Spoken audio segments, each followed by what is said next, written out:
Welcome to 10-5, the official podcast of the OPP Association. I am your co-host, Scott Mills.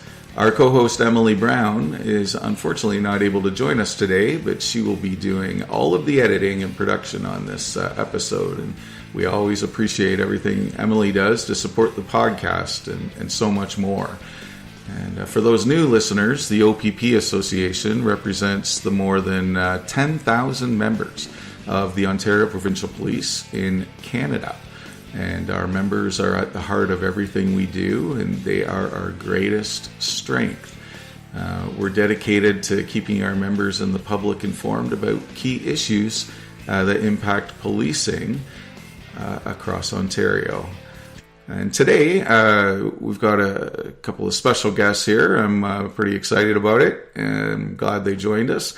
We welcome OPP Commissioner Thomas Carrique and newly elected OPP Association President David Sabatini as our guests for an episode titled The 2025 Year in Review. And this will be our last episode of 2025.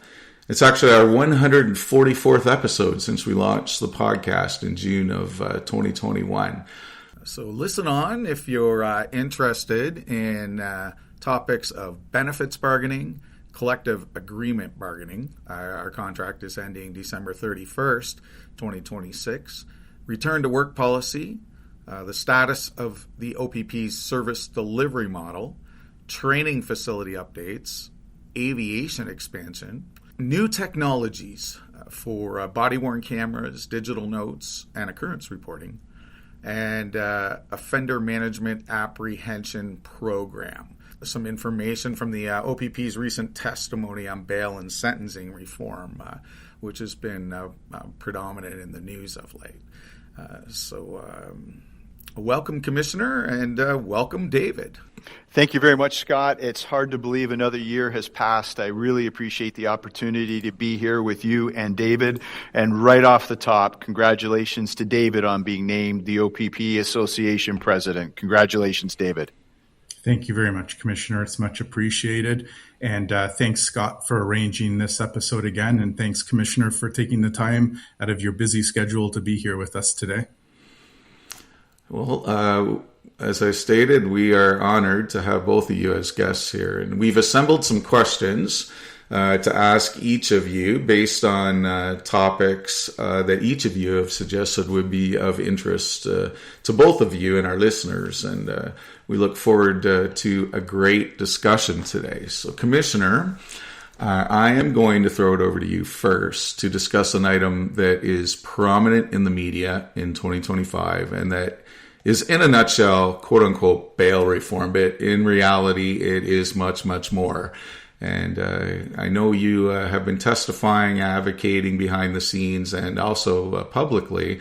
I was wondering if you could update us on anything bail reform, and in particular, if you could discuss the Offender Management Apprehension Program and your recent efforts there. Absolutely, Scott. And first off, I'd like to acknowledge the efforts of the OPPA, who have also been fighting hard for bail reform and improvements to sentencing. Most recently, at the end of October, I had the opportunity to testify for the House of Commons Standing Committee on Justice and Human Rights. And there we focused on a number of necessary changes to bail and sentencing. I am encouraged that a lot of what's included in Bill C-14 addresses about 80% of what we've asked for. What will be important is if this legislation passes, is how it is actually implemented and closely monitoring to see that it has the intended benefits that we're hoping it will towards officer and public safety.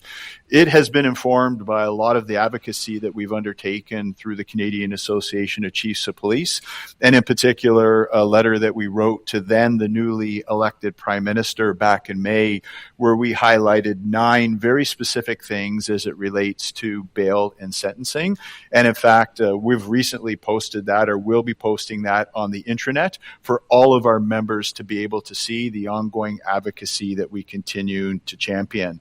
As it relates to the OMAP program, like to highlight the extensive efforts that continue to go on through that program, the Offender Management Apprehension Program, which really has two primary objectives. It's the apprehension of high-risk offenders and executing outstanding warrants for wanted people. We continue to see fail-to-comply charges being laid across this province, which is encouraging. Not encouraging that the offenses are taking place, but certainly encouraging that we are laser focused on ensuring these offenders are brought to justice. The 67 OMAP coordinators deployed across the province are there to assist our frontline officers, our investigators with bail offenses, and to ensure that we're collaborating across all lines of the OPP. And I can't speak to bail and high-risk offenders without acknowledging the incredible work of ROPE again this year. To date, they've arrested 1,986 high-risk offenders, and they will surpass more than 2,000 arrests before year end. That's an incredible stat. Amazing. That is one busy team. It sure is. Yeah. Good work. Now, Commissioner, when you were appearing at these things, I know you're the president of the Canadian Association of Chiefs of Police and the commissioner of the OPP. So are you kind of representing both the OPP and the CACP? That's a great question, Scott. It does become a bit of a balancing act because sometimes, the positions that you may take nationally may not be in alignment with the positions taken provincially. So far, I've been able to balance that. And in this particular case, this appearance was on behalf of the CACP, but completely aligned with the advocacy that we've done through the OPP, with the advocacy that has been done by our ministry. And in fact, there's not a stronger voice politically in this country than that of our Premier and our Solicitor General, who are completely in alignment with what we've been asking for from a CACP standpoint. Wow, good to know. Good, very good work, and thanks for doing all that. David, yes. I'm going to throw you probably the toughest question right first here.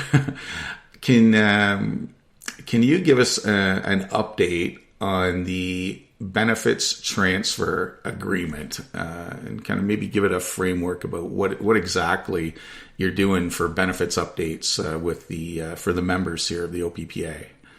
Sure, Scott. That's no problem. I can update. Appreciate actually the opportunity to give an update on this because it is what we're asked about primarily, especially in the past few months.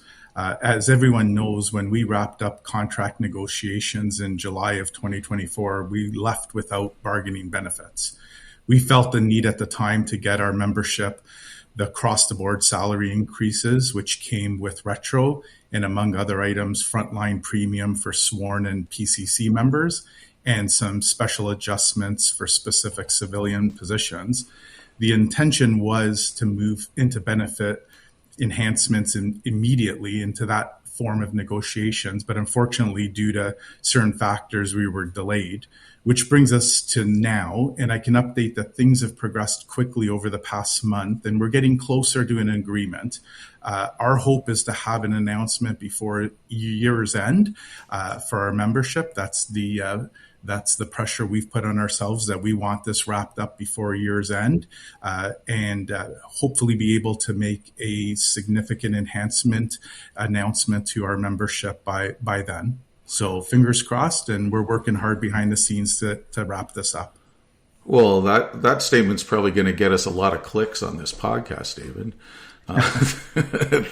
Thanks a lot for your tireless efforts. I know there is a lot of work going on behind the scenes, and often it's just work that you can't really kind of publicly or talk about. And we appreciate everything you're doing, David, and the entire team on that. So thank you. It's definitely a team effort on our end.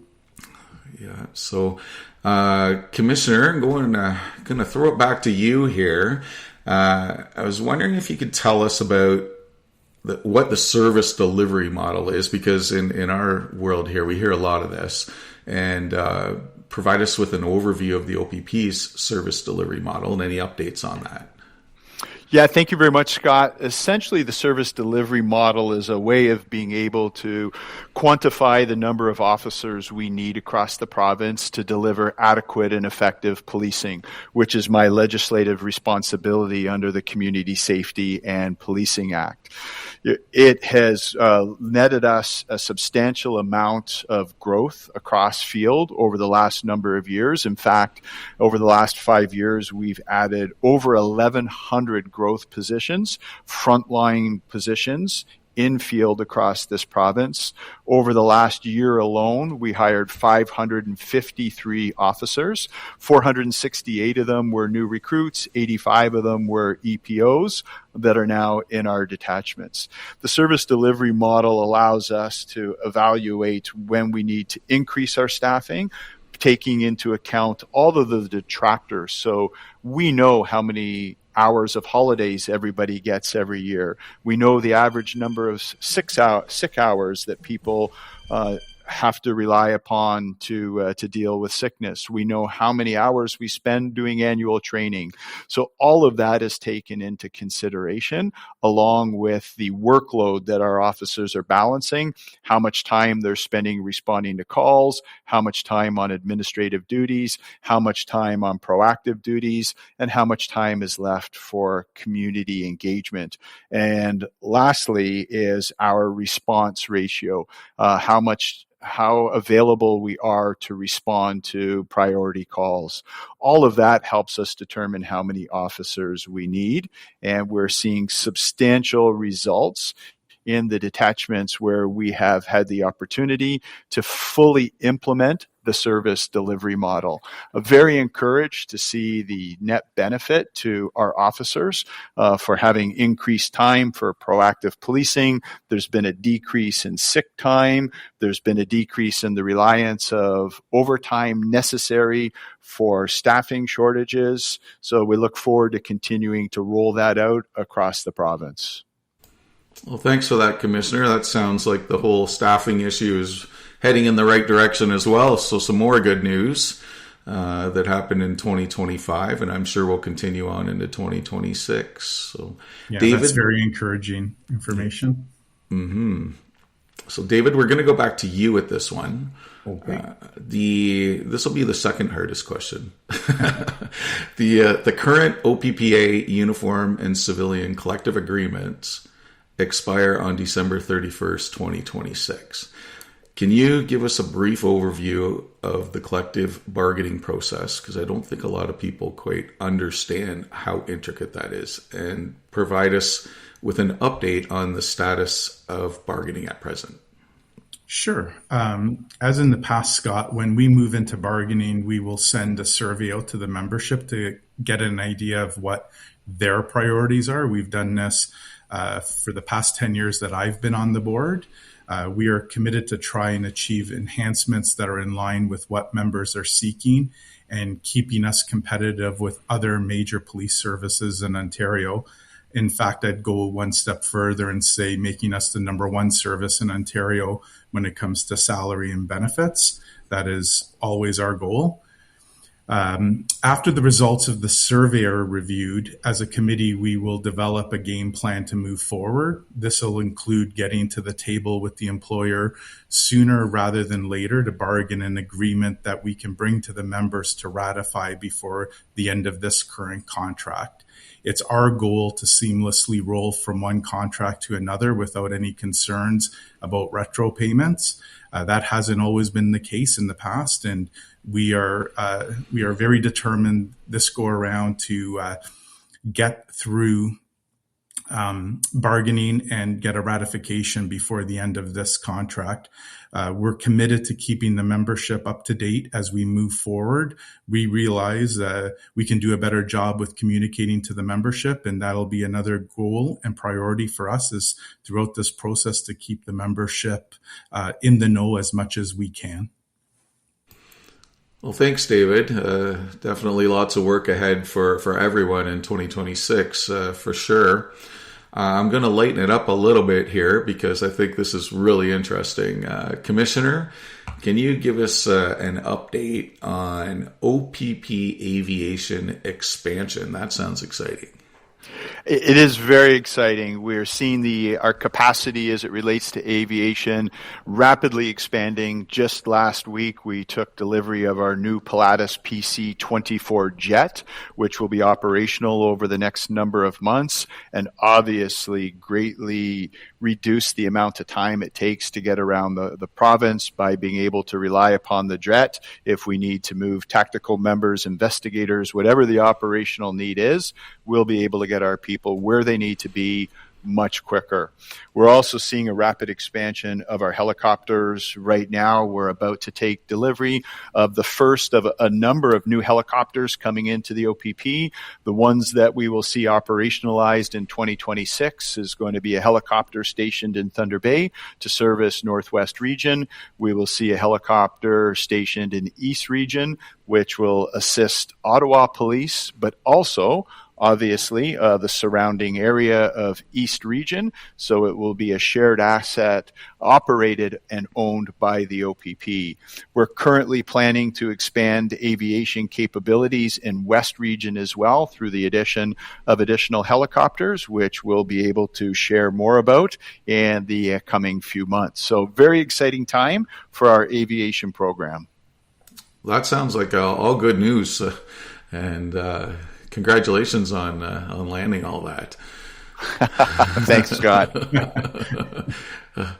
Geez, I made one right off the top of my head. I can't believe I did that. So, David, this question I'm going to give over to you for your perspective, and after that, I'm going to change it over to the commissioner to see if he has anything to add. And the topic is return to work. What do you have to say about that, David? Okay, thanks, Scott. Well, this is a directive that came from Treasury Board Secretariat and not directly from the OPP, which I believe is an element that needs to be distinguished. At the association, we believe strongly that members should have the ability to work from home, and we have articulated our concerns to government. Understanding we have both sworn and civilian members who throughout the pandemic and afterwards never stopped coming into work and serving the people of Ontario. There are other members that have worked from home, and it must be said without any issues. So these members have brought their concerns to us, and in turn we have advocated our issues with the way the directive was imposed without consultation with the association or other OPS unions.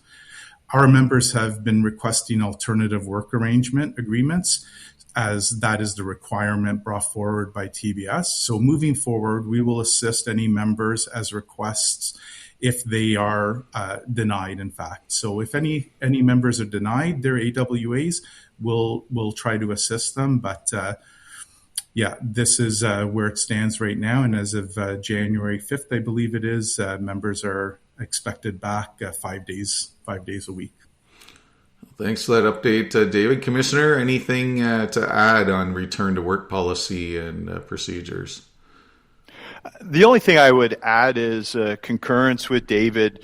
My thanks to all of our members who have continued to perform at the highest standard, whether they've been in the workplace or they've been working a hybrid model. Performance has remained the highest standard of any police service anywhere, and I'm grateful for that. As David indicated, we've aligned our direction with the direction from the Ontario Public Service. We are currently receiving or have received a number of alternative work agreement requests for which they will be reviewed by the deputy commissioners and then by commissioners' command team as a whole, and we will be making decisions on those in the next little while. Okay, that's all good information to know. Thank you, Commissioner. Anything else you want to add to that, David? No, I think between what I had mentioned earlier and what the Commissioner spoke to, I think we have it covered. That's good. Thank you. Commissioner, we hear a lot about modernization and training enhancements. And can you talk to us about training facility updates?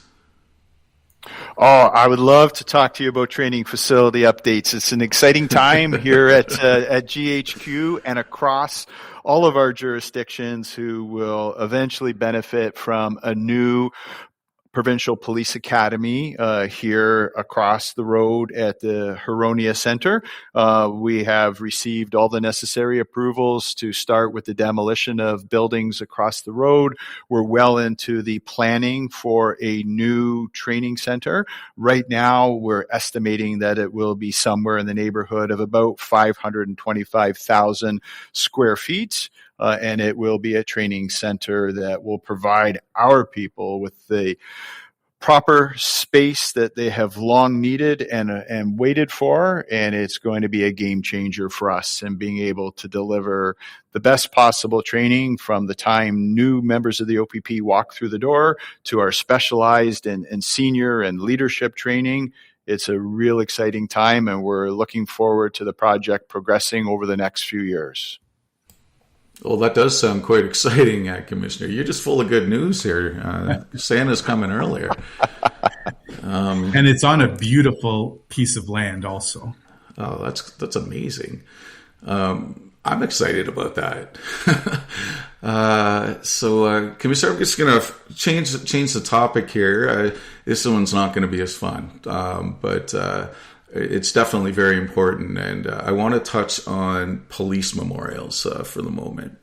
In particular, the Ontario Police Suicide Memorial, the Ontario Police Memorial Foundation's annual Ceremony of Remembrance that happens on the first Sunday of May annually at the Ontario Police Memorial in Queen's Park area in Toronto, and also the annual Canadian Police and Peace Officers Memorial that happens the last Sunday of September on Parliament Hill in Ottawa. And Commissioner, I know you're very passionate about these events. You work tirelessly behind the scenes to ensure as many of our members get to go and experience these events as possible. And I thank you for that. And recently, you just sent a memorandum to all members thanking them for their participation in these memorials. So over to you, Commissioner. Well, thank you, Scott. And, it needs to be recognized that you too work tirelessly behind the scenes and have for many, many, many years. I know this is a priority and a passion for you.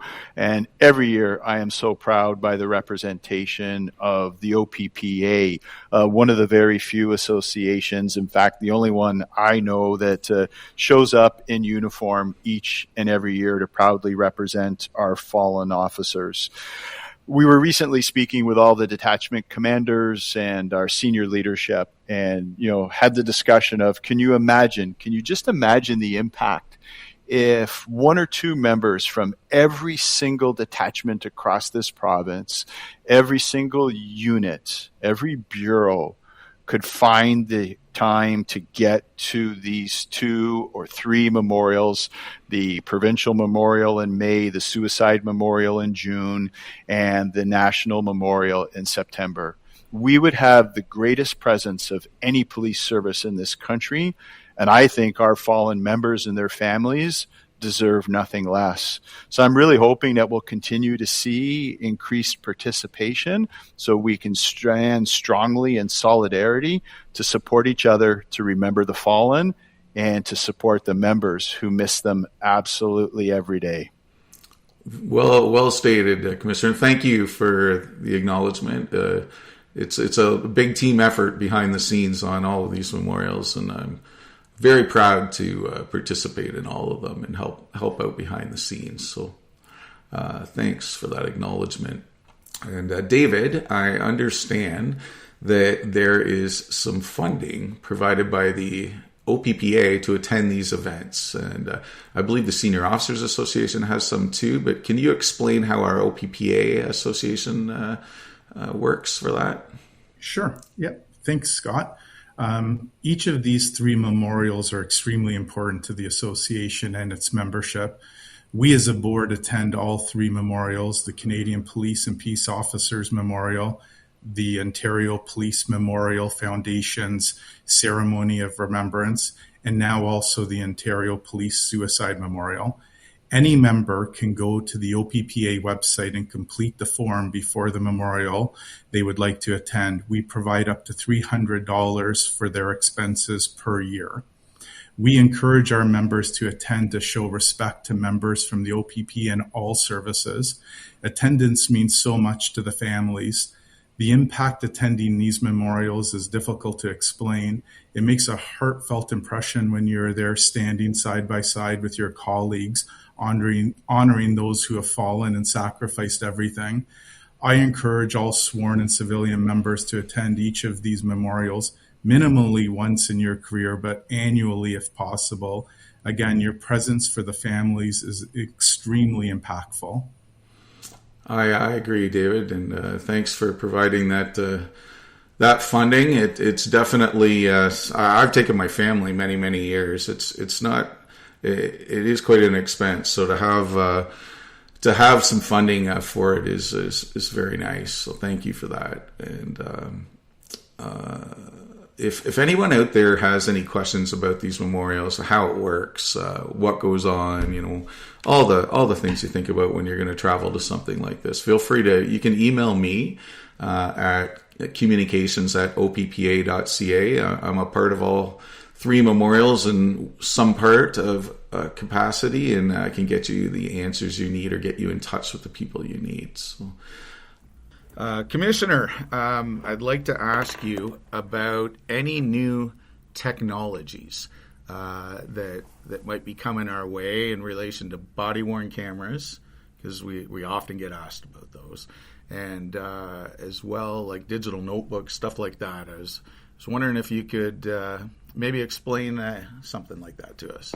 Absolutely, Scott. Thanks for asking. We're actually looking at pilot testing a new technology in the new year at two detachments, Aurelia and Sioux Lookout. What that technology will do is allow us to take the audio from body-worn cameras, in-car camera, and pull that into a report under designated fields, which will really limit the time and effort officers have to spend downloading or uploading their videos. It was introduced to me by a friend of mine who's a constable with another police service, and shared with me an incident where it was an intimate partner violence call. 3 officers attended with body-worn cameras, and within minutes it extracted the audio from all 3 body-worn cameras and drafted a general occurrence report that the officers then just had to confirm the information and make minor edits to complete the report. It'll save a significant amount of time and effort for our officers, so we're really looking forward to evaluating this technology. That's kind of like AI for the police. It is a form of AI where it will extract the necessary information, populate it into pre-designated fields, and then we have the quality control piece where we'll have to verify that the information that's been extracted and populated is accurate. Oh, very exciting stuff. And I remember being a police officer and how much time doing those reports are. That was without body-worn cameras. So if anything could do that for me, I think you're going to make a lot of police officers happy as well. That's our objective. We're trying to make our people as happy as we can. All right. Well, thanks for discussing that, Commissioner. Thank you, Scott. So I've got a bit of I know during this year we had some major trials, murder trials, because we had 2 officers that were murdered in the past, and their trials happened this year.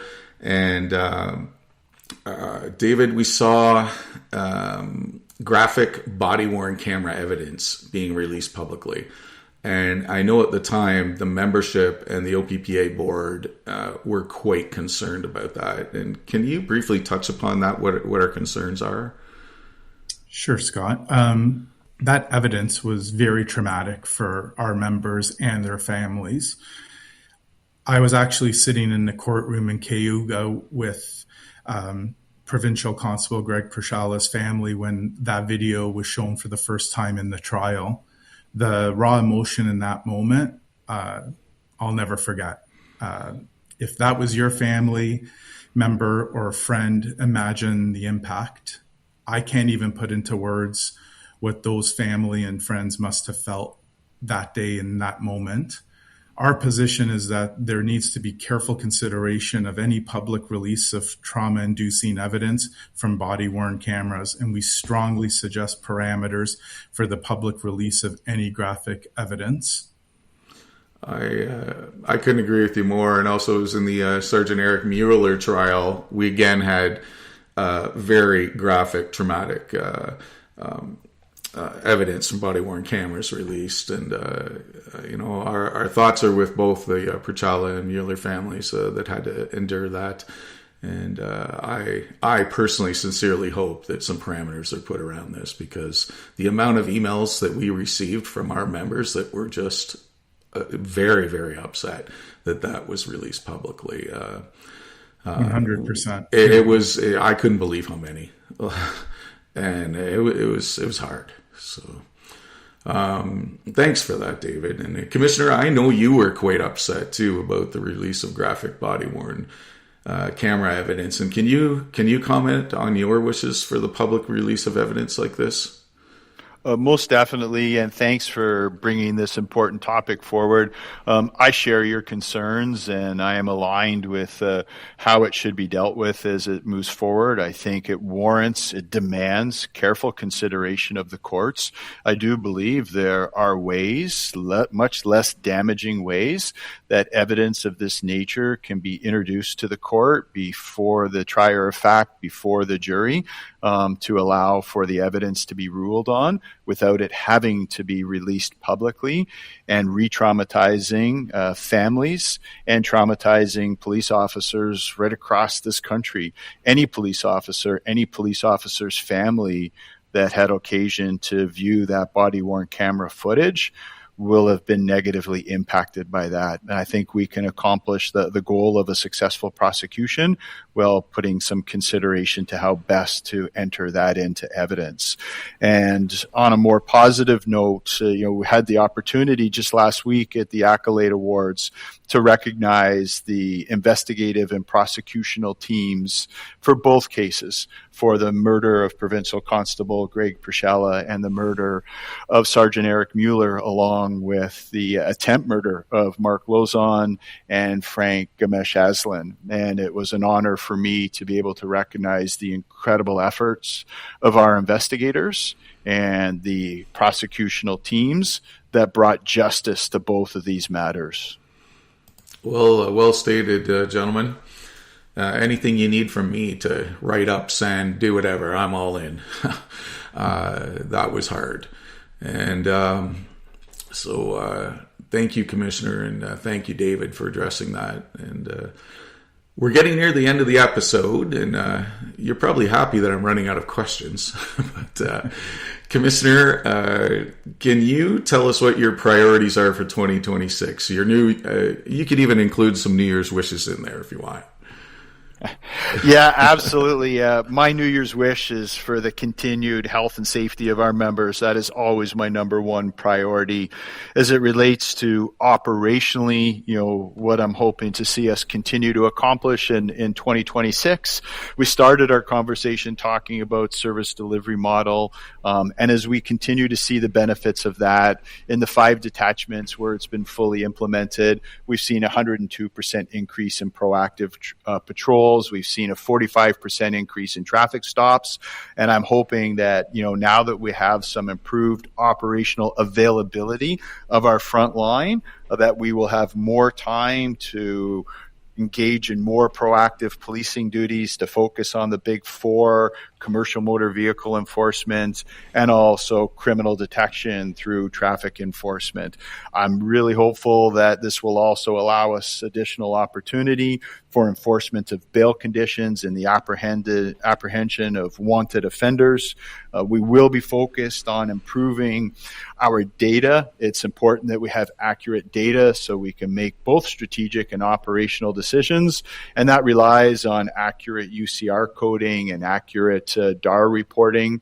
We will continue our focus on investigative excellence, in particular, looking at where we can enhance our capabilities as it relates to intimate partner violence and sex assaults. Of course, our unrelenting targeted enforcement that contributes to border security with a focus on organized crime and specifically illicit commodities like fentanyl, cocaine, and firearms. And of course, continuing to advance our commitment with providing people-centered leadership membership development opportunities to ensure that the continued growth of our members and organization is well positioned for the future. Well stated, Commissioner. David, I don't think we've mentioned yet, but you are the first ever elected civilian to be named a president of a police association in Ontario. And I don't think I congratulated you at the top, but congratulations. Thank you. And Thanks, Scott. That's big shoes to fill. A, talking after the commissioner like that, and B, being the first civilian president. But I've been told by a number of people, of all people, David can handle this, and I have 100% confidence in that as well. So what are your priorities for 2026, David? Thanks, Scott. I think I can handle a job, but talking after the commissioner is always a challenge. I'll tell you that. He is the greatest speaker that I know. For us, it's pretty simple. It's collective bargaining. That's the key priority next year. Once we wrap up this benefits bargaining, our key priority will be collective bargaining. There are many internal priorities, including the continued modernization of the OPPA to best serve the needs of our membership, but ultimately bargaining is the number one priority for us. There will also always be individual member issues, concerns to resolve with command, and other day-to-day matters, but at the forefront of everything will always be the priority for our association is to serve our membership and to bargain the best collective agreements we can. So going into next year, that will be my primary focus and the focus of this association. Well, thank you very much, David. And that concludes all of the questions that we had prepared here. And Commissioner, is there anything else you would like to add as we come to a close here? Well, I'd certainly like to add my endorsement to your comments, Scott. Congratulations again to David. And I know that he will absolutely be successful because his focus is on the membership. And that's where we have collaboration. That's where we have cooperation. But I know David is prepared to advocate and have the difficult conversations when needed to ensure that we as an organization and management are focused on the right things. So David, thank you for the leadership that has gotten to you to this point. And I look forward to working with you in the best interest of our members. And with that, I would close with happy holidays to all of our members. I wish you a prosperous new year, safe and enjoyable holidays, and thank you for what you do each and every day across this province. Well, thank you very much, Commissioner. And David, any last words before we go? Sure. First, thank you, Commissioner, for those kind words, and I look forward to continuing our relationship and working together. I also echo the Commissioner's words regarding our membership. Our members make sacrifices every day to serve our communities, and I wish to thank all our members for what each of you do on behalf of the Board of Directors and the staff at head office. So thank you. Also, a huge thanks to your families for supporting each of you from everything you do on a daily basis. And I'd also like to personally add a thank you to our hardworking OPPA staff. Thanks for what you all do in supporting the membership and the board. It's much appreciated, and happy holidays and Merry Christmas to all. Well, thank you, David, and thank you, Commissioner, for joining us today. And all the best for happy holidays and healthy and successful 2026 to both you and your families. Thank you, Scott. Same to you and yours, and happy holidays, David. Thank you, Commissioner, and thank you again for taking the time out of your schedule to do this. It's always great when we can talk openly like this, and for the membership to be able to hear this. So thank you very much, and happy holidays also. My pleasure. Thanks for including me. You have been listening to the 2025 Year in Review episode of 10-5, the official podcast of the OPP Association, with our guests, OPP Commissioner Thomas Carrique and OPP Association President David Sabatini. Feel free to reach out on email to communications@oppa.ca if you have any questions for our guests or you have any ideas for future podcast episodes. Emily and I are very proud to be your hosts and producers of 10-5 Podcast. When we started this podcast back in 2021, we did weekly episodes, and now we have over 143 editions of the podcast. So we try to get an episode out monthly now, usually on a Friday, and we're actually closing in on 10,000 downloads. And for a niche podcast, that's not too bad. So thank you to our listeners. This wouldn't be possible if we didn't have listeners, and we wish all of you all the best for the holiday season and a Happy New Year. Until next year, thanks for listening and stay safe.